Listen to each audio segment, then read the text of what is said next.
Salut, c'est Quentin, j'espère que tu vas bien. Alors je tiens tout de suite à m'excuser pour ces quelques jours d'absence. Ça fait à peu près une semaine, voire plus, que j'ai pas publié de vidéo. Et j'aimerais t'expliquer en fait un peu pourquoi dans cette vidéo.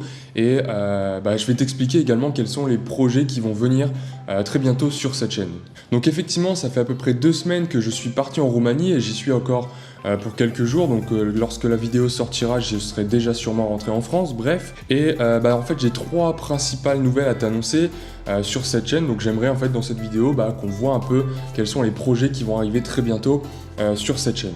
Alors pendant mon voyage en Roumanie, j'ai beaucoup bossé sur différents projets et notamment sur une application qu'on m'a demandé en tant que freelance. Et là par exemple on est le 9 juillet et ça fait maintenant un mois que j'ai commencé ce défi devenir freelance en 90 jours. Donc je pense que l'une des prochaines vidéos qui va sortir sur cette chaîne, ça va déjà être un bilan des 30 premiers jours de ce défi. Et du coup ça te permettra peut-être toi d'avancer un peu plus vite sur ton projet et ton défi si tu le suis en même temps que moi, le défi de devenir freelance. Ensuite, juste avant de partir en Roumanie, j'ai eu un rendez-vous, c'était une conférence ou un atelier à la CCI. La CCI, c'est la Chambre des commerces et des industries. Pourquoi j'ai été là-bas? Tout simplement, en fait, c'était un peu une réunion d'information organisée sous forme d'atelier. Et durant cette réunion d'information, en fait, on nous a appris en fait les différentes modalités des statuts qu'on pouvait avoir, qu'on pouvait obtenir pour exercer une activité de manière légale. Puisque, comme je t'ai déjà dit sur cette chaîne, lorsque tu vends tes services de développeur par exemple,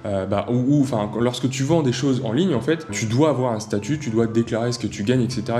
Donc, et comme je t'ai déjà dit sur cette chaîne, dans un premier temps, je pense pas que ce soit nécessaire de créer un statut pour vérifier en fait, il faut d'abord que tu vérifies que ce que tu fais, ça marche et que surtout ça te plaise avant d'entreprendre quoi que ce soit et de commencer à faire des démarches administratives. Et du coup, justement, je me suis renseigné et j'étais à cet atelier et je te ferai une vidéo justement. Donc la vidéo qui va sortir dès demain, ça va être justement quel est le statut. Je vais t'expliquer quel est le statut, le meilleur statut en fait, parce qu'il n'y en a pas qu'un, mais je vais t'expliquer le meilleur statut qui existe pour devenir freelance développeur et surtout comment créer ce statut, comment créer son entreprise et comment démarrer concrètement, parce que c'est vrai qu'il y a pas mal de vidéos qui t'expliquent comment est-ce qu'on fait pour devenir freelance, mais concrètement c'est pas encore ça. Il n'y a pas encore assez de contenu sur YouTube. Donc voilà, la vidéo qui va sortir demain, je vais t'expliquer justement comment passer de on va dire freelance brouillon à quelque chose de clair avec comment développer, comment créer des factures, des contrats, etc.